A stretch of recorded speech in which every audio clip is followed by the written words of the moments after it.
Assalamualaikum warahmatullahi wabarakatuh.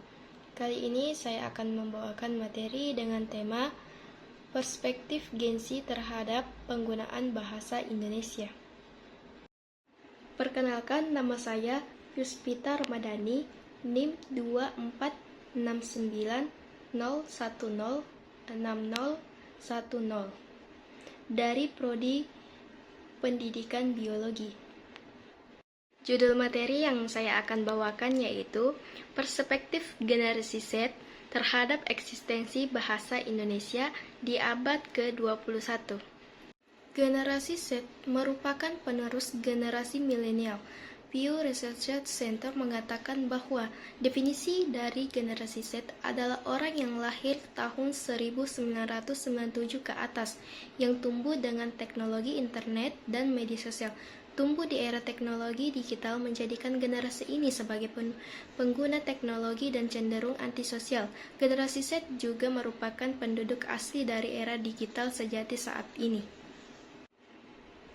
Sebab dari lahir generasi ini telah mengetahui internet, jaringan sosial, dan sistem seluler. Perkembangan teknologi ini menghasilkan generasi yang lebih nyaman, mengumpulkan referensi silang dari banyak sumber informasi dan mengintegrasikan pengalaman virtual dengan kehidupan nyata. Karakteristik yang kita ketahui dari generasi Z ini adalah menyukai hal simpel, selalu ingin bebas, realistis, melek terhadap teknologi informasi, dan gaya bicaranya bisa diisi dengan singkatan.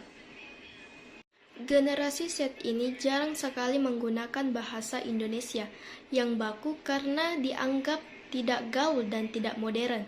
Bahasa Indonesia sendiri merupakan bahasa Persatuan Negara Kesatuan Republik Indonesia dan digunakan sehari-hari dalam berbicara.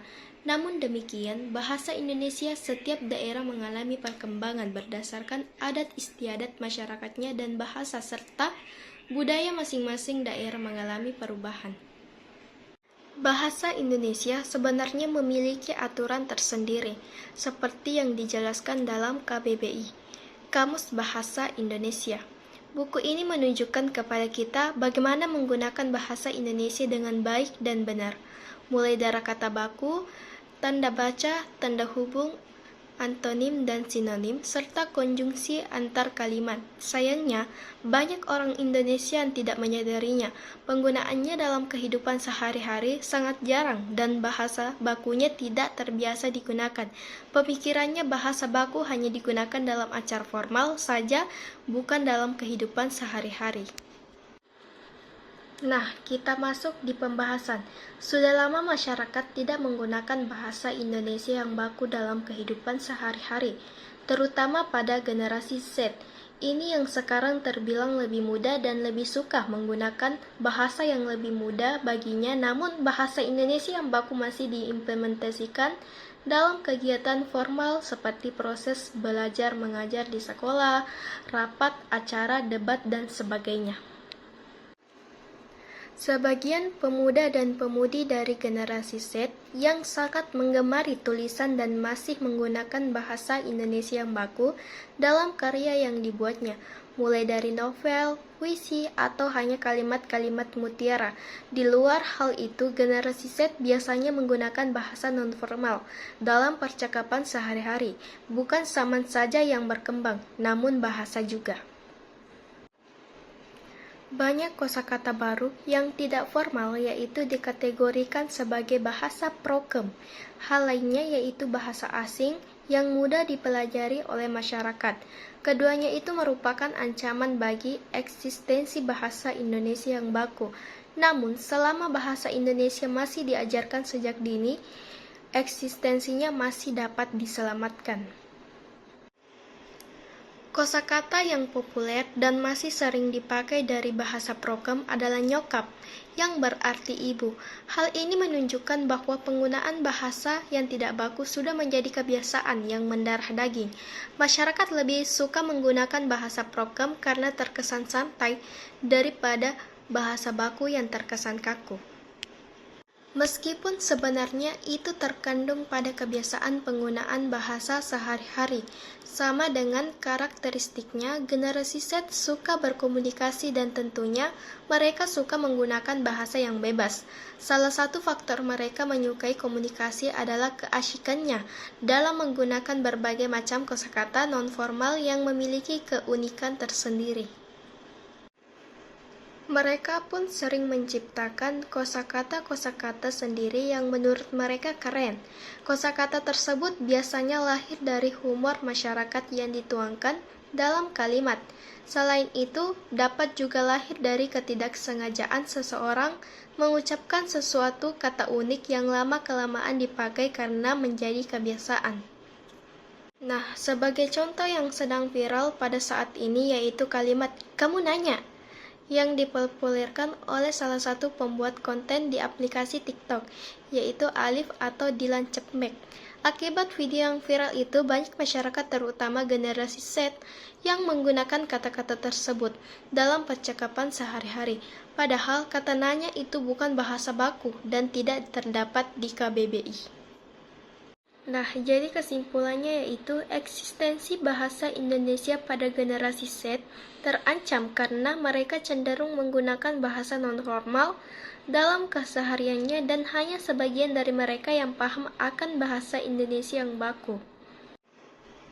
Generasi Z juga banyak yang menguasai bahasa asing, yang akan mengancam eksistensi bahasa Indonesia jika tidak diutamakan. Namun di samping hal itu, bahasa asing memang dapat membuat anak Indonesia berkualitas saat bersaing di dunia luar. Jadi, bahasa Indonesia maupun bahasa asing adalah sama-sama penting dalam kehidupan kita saat ini. Untuk penggunaan bahasa Indonesia yang baik dan benar, itu tidak terlepas dari kesadaran kita sendiri, terutama untuk kita sebagai seorang mahasiswa harus menerapkan penggunaan bahasa Indonesia yang baik dan benar agar dicontohkan oleh orang lain termasuk anak yang masih kecil. Walaupun sering bermain media sosial dan juga menonton konten yang tidak menggunakan bahasa baku, tetapi sebagai mahasiswa, kita tidak boleh terpengaruh. Kita harus tahu waktu dan tempat yang tepat untuk menggunakan bahasa yang formal maupun non-formal. Nah, untuk mengatasi agar generasi Z sekarang maupun anak-anak kita nanti agar tidak melupakan bahasa Indonesia yang baik dan benar di era digital ini adalah sebagai pendidik, terutama kalian yang akan menjadi pendidik. Orang tua atau masyarakat sekitar harus dapat meyakinkan anak sejak dini bahwa menggunakan dan mengetahui bahasa asing itu memang perlu. Namun, jangan dipungkiri bahwa bahasa Indonesia yang baku itu penting. Selanjutnya, jika tidak kalah penting bahwa pendidik, terutama orang tua, harus mengawasi anak sejak dini dalam memakai internet. Dikarenakan Gen Z itu sudah dilahir di zaman yang sudah serba canggih, teknologi yang maju dan sudah kenal internet sejak kecil. Jika tidak diawasi dan diumbar begitu saja dalam pemakaian gadget maupun internet, maka yang terjadi adalah anak akan salah dalam memilih konten yang akan dilihatnya. Jadinya anak tidak akan belajar bahasa Indonesia yang baik dan benar, sesuai kaidah namun bala belajar bahasa nonformal dan sebagainya itu dari konten-konten internet yang negatif. Jika seperti itu, maka internetlah yang akan mendidiknya, bukan kita. Hal yang akan terjadi adalah anak tidak akan pernah belajar bahasa Indonesia yang baik dan benar, kemudian itu akan terjadi turun-menurun pada generasi selanjutnya. Maka sangat penting untuk pendidik dan orang tua paham penggunaan internet sehingga dapat mengarahkan anak kepada pembelajaran yang lebih baik dan tidak akan melupakan cara berbahasa Indonesia yang baik dan benar. Itulah tadi materi yang sempat saya sampaikan. Semoga apa yang saya sampaikan kepada teman-teman bisa dipahami dan diimplementasikan. Jika ada kesalahan dalam penyampaian, saya mohon maaf yang sebesar-besarnya. Terima kasih. Wassalamualaikum warahmatullahi wabarakatuh.